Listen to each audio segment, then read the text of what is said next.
Dust off your arc reactors, because there's a brand new Iron Man taking over. We're breaking down how this will affect the MCU on today's Nerdist News.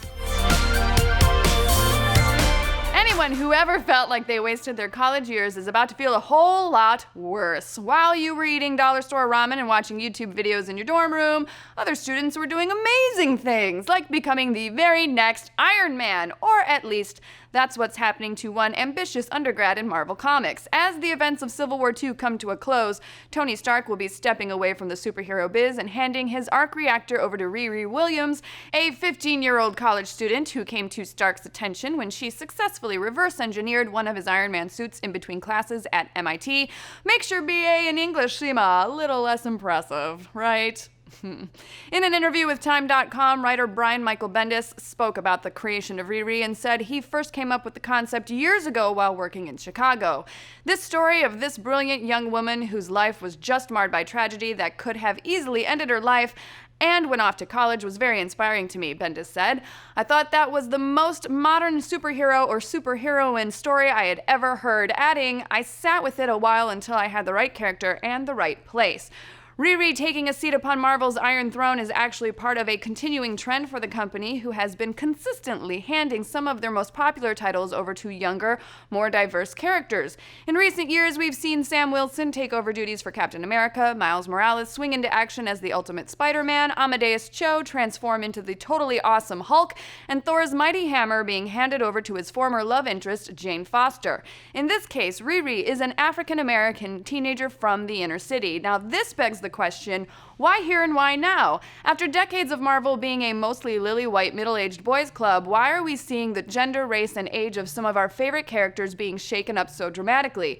Well, for one thing, it's 2016, you guys. And editors at Marvel are probably a little more woke, hip, with it, whatever the kids are saying these days, than the ones who were running the place back in the 60s. It makes sense that they would want the people in their comics to look as diverse as the people who are reading them. And while these big shifts may send a few outspoken trolls into tweets of rage, for the most part, the changes have been embraced and accepted.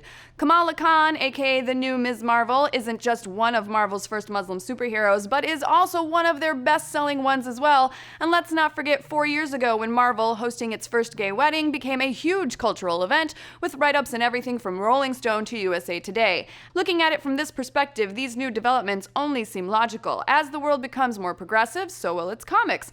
But we can't help but speculate that some of these changes were also sped up by the future needs of the MCU. Marvel's movie division is the company's big moneymaker right now, and if something happens to a character in the comics, you have to know that someone thought about how it would eventually affect their big screen counterparts. With Robert Downey Jr. now in his 50s and getting bigger and bigger paychecks every time he slips into his Iron suit, Marvel must already be thinking about replacements. And while other film franchises have the luxury of rebooting and recasting their heroes when they get too old or too expensive, the big selling point of the MCU is its ongoing continuity.